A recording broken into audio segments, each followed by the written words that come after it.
Magandang gabi, Philippine Air Force. Alamin natin ang lagayataya ng panahon ngayong Huwebes, August 27, 2026 at sa mga susunod na araw.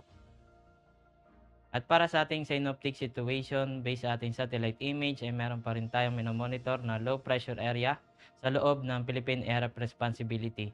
Ito ay huling namataan sa layong 850 km east of extreme northern Luzon at ito ay nasa katamtamang tsansa maging isang ganap na bagyo sa loob ng 24 oras.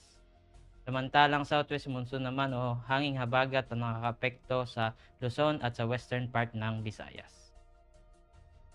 At para sa ating general area forecast, ang Benguet, La Union, Pangasinan, Zambales, Bataan at Occidental Mindoro ay makakaranas ng occasional rains dulot ng southwest monsoon.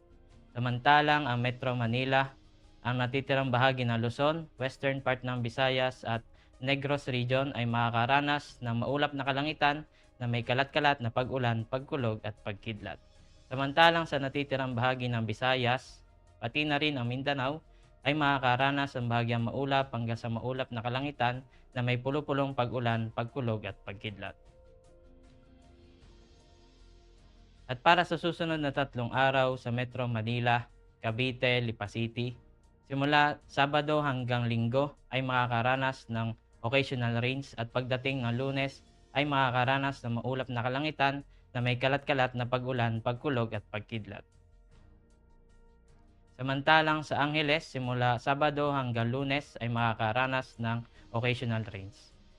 At sa Puerto Princesa, Calayan Islands, simula Sabado hanggang Linggo ay makakaranas ng maulap na kalangitan na may kalat-kalat na pag-ulan, pagkulog at pagkidlat at pagdating sa Lunes ay makakaranas ng bahagyang maulap hanggang sa maulap na kalangitan na may pulupulong pag-ulan, pagkulog at pagkidlat.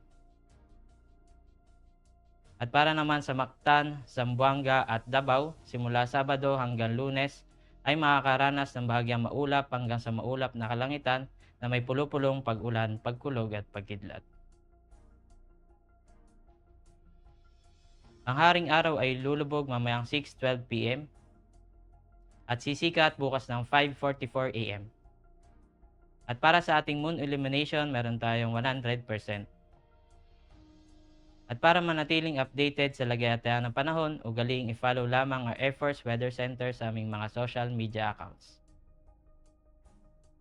Sa ngalan ng aming commanding officer na si Colonel Hermelino T. Calubiran Jr. PAP GSC, ako si A2C Ken Alfred C. Banaag, your weather broadcaster ng Air Force Weather Center. Muli, magandang gabi, Philippine Air Force.